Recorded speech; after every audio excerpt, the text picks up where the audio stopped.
দেশি বিদেশি ও স্থানীয় পর্যটকে ভরপুর সমুদ্র সৈকতের চিরচেনা দৃশ্য এখন আর চোখে পড়ছে না। ক্যামেরাম্যানদের দল বেঁধে আড্ডা, ঝিনুক ব্যবসায়ীদের অলস বসে থাকা, হকারদের নীরবতা বলে দিচ্ছে পর্যটক নেই কক্সবাজারে। সম্প্রতি কক্সবাজারের সবচেয়ে ব্যস্ততম সৈকত পয়েন্ট সুগন্ধাতে গিয়ে সৈকত জুড়ে পর্যটকের চেয়ে হকারদের উপস্থিতি বেশি দেখা গেছে। সাধারণত সমুদ্র সৈকতে এমন বিরল দৃশ্য খুব একটা চোখে পড়ে না।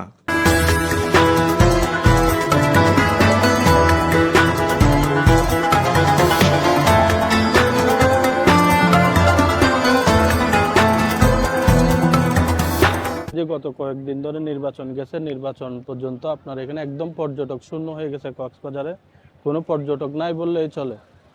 তো পর্যটন আবার সামনে এখন চলে আসছে রমজানের কারণে দেখেন আপনি এখানে কোনো পর্যটকই নাই, পর্যটকের চেয়ে হকার বেশি হয়ে গেছে।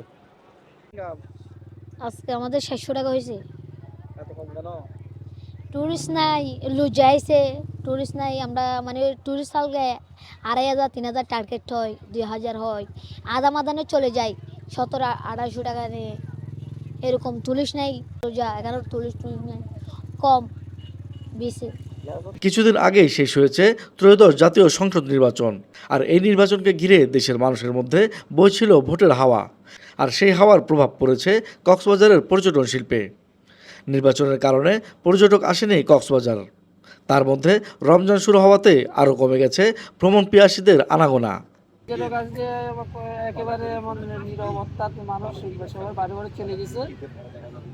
তাছাড়া হকার একটু বেশি, হকারে দেখা যাচ্ছে মানুষ নেই বেচা কিনা টাইম। হ্যাঁ, আমাদের তো লস হচ্ছে, কি করার, এখানে মানুষ নেই বেচা কিনা, কার সাথে বেচা কিনা করবে, ব্যবসা বাণিজ্য তেমন হচ্ছে না। এই বছর প্রত্যেকে মানুষ কমে গেছে, সবাই বাইরে চলে গেছে। এখন পর্যটক শূন্য, নির্বাচনের থেকে আমাদের এখানে পর্যটক নাই বললেই চলে। আর এখন তো মনে করেন সামনে রমজান চলে আসছে, রমজানের পরে মনে করেন যে ঈদের পরে আমরা ব্যবসা কিছুটা ভালো হবে, এটাই আশা করছি আর কি। আমাদের হচ্ছে কি আমাদের প্রতি বছরের রমজানে একটু পর্যটক কম হয়, আর এবছর হচ্ছে কি অন্য বছরের চেয়েও এবছর আর একটু কম হয়েছে। সামনে নির্বাচন চলছে, সবাই নির্বাচন নিয়ে ব্যস্ততা ছিল, কক্সবাজার আসতে পারে নাই। এখন আশা করি আল্লাহর রহমতে আমাদের রমজানের শেষে ঈদের সিজন আমরাও ভরপুর পর্যটক আশা করি আমাদের কক্সবাজার সন্ধ্যা বিক্রি আবার ব্যবসা সুন্দরভাবে চলবে, এই আশাটাই আমরা কি এই আশা নিয়ে আসি। 12 তারিখ নির্বাচন ছিল, তো আমরা 1 তারিখ থেকে আমরা একটু রাশটা কমে গিয়েছিল পর্যটকের। তো আসলে এটা আমাদের উপরে এফেক্ট পড়েছে, যেহেতু পুরো মাসটাই এখন খালি যাবে। আর পাশাপাশি রমজানকে কেন্দ্র করে আসলে আমাদের প্রতি বছরই প্রত্যেকটা হোটেলে আমাদের রেনোভেশনের কাজ চলে। তো আমরা রেনোভেশন করতে হয়, সেক্ষেত্রে আমরা পর্যটকের চাপটা একটু কম থাকে। তো আমরা আশা করছি ঈদের যে ছুটিটা আছে সেই ছুটিতে আমরা হয়তো এই ক্ষতিটা পুষিয়ে আসবো বলে আশা করছি। তবে ঈদকে কেন্দ্র করে পর্যটন সংশ্লিষ্ট ব্যবসায়ীদের চলছে প্রস্তুতি। আবারও পর্যটকের পদচারণায় মুখর হবে কক্সবাজার, চাঙ্গা হবে পর্যটন ব্যবসা। সেই প্রতীক্ষায় দিন গুনছে সাগর পাড়ের মানুষ। আরস ফারুক, পেনোয়া নিউজ।